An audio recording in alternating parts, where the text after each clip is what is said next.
What does it really mean to be a good person?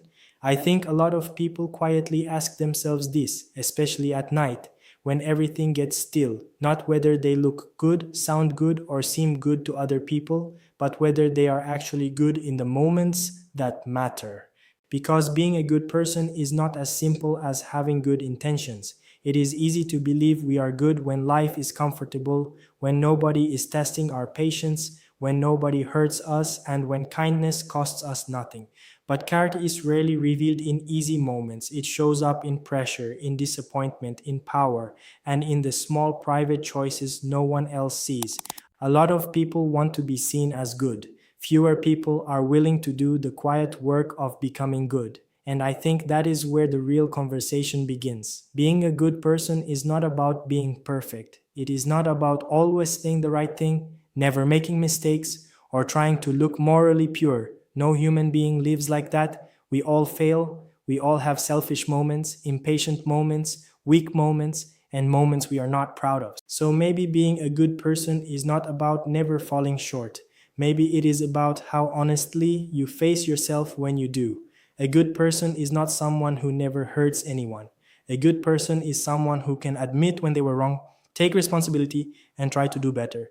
That sounds simple, but it is rare. Many people would rather protect their pride than protect the truth. They would rather defend their image than face the harm they caused.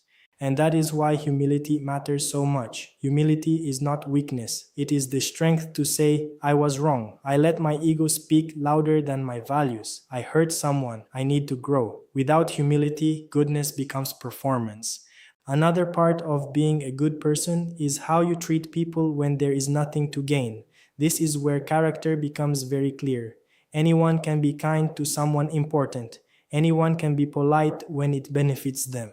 But how do you treat the person who cannot elevate your status, increase your opportunities, or give you something back? How do you speak to workers, to strangers, to people below you in rank, to family members when you are tired, to people who are inconvenient, to people who disagree with you? That says a lot more about who you are than the polished version of yourself you show in public. Because goodness is not measured by charm, it is measured by consistency. And I think one of the most important signs of a good person is this: they do not make other people feel small just to feel big themselves. They do not feed on humiliation, they do not enjoy cruelty, they do not use honesty as an excuse to be harsh, they do not confuse dominance with strength. A truly good person can be firm without being cruel, honest without being destructive, strong without being arrogant. That balance matters. Being a good person also means learning how to control what pain turns you into. This is one of the hardest parts. Most people are not challenged by kindness when life is fair. They are challenged when life wounds them. When you are betrayed, embarrassed, ignored, disappointed, or hurt, what happens next? Do you become colder? Do you become careless with other people's feelings? Do you start passing your pain forward?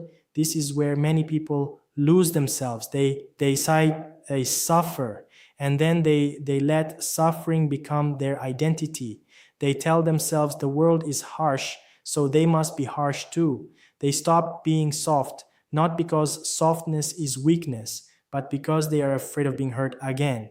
But there is something deeply powerful about a person who has known pain and still chooses not to become poison. Not naive, not passive, not blind, but still human, still decent, still unwilling to become the thing that hurt him. That kind of goodness is not superficial. It is earned. I also think being a good person means being honest with yourself about your motives. Sometimes we do the right looking thing for the wrong reason. We help because we want praise. We apologize because we want to escape consequence. We give because we want control. We act humble because we want admiration for being humble. This is why inner honesty matters so much. Goodness is not only about what you do, it is also about the truth inside what you do. And none of this means you must be endlessly self-sacrificing. Being a good person does not mean letting everyone use you.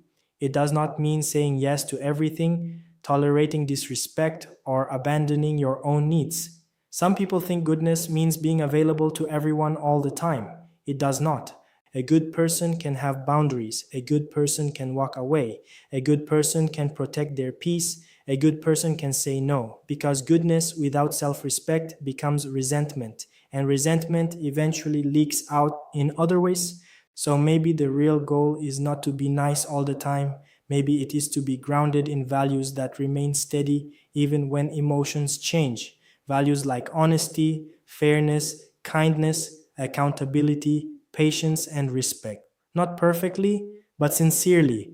At the end of the day, I do not think being a good person is something you prove once and keep forever.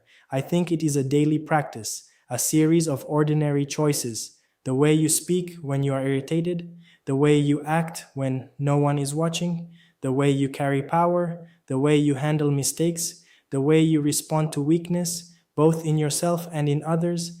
And maybe that is what makes goodness so meaningful. It is not loud, it is not always rewarded, it is not always seen, but it shapes lives quietly. A kind word can stay with someone for years. A moment of mercy can soften a person's whole day. A sincere apology can heal what pride would have destroyed. A small act of decency can remind someone that the world is not as cold as they feared. So if you have been wondering whether you are a good person, maybe do not ask whether you are flawless. Ask something deeper. Are you honest when it is uncomfortable? Are you kind when it is inconvenient? Are you fair when you have power? Are you humble when you fail? Are you careful with hearts that trust you? Are you becoming someone who leaves people with more dignity, not less? That is the question. Because in the end, being a good person is not about looking pure. It is about living in a way that causes less harm, carries more truth, and leaves a little more light wherever you go. And maybe that is enough.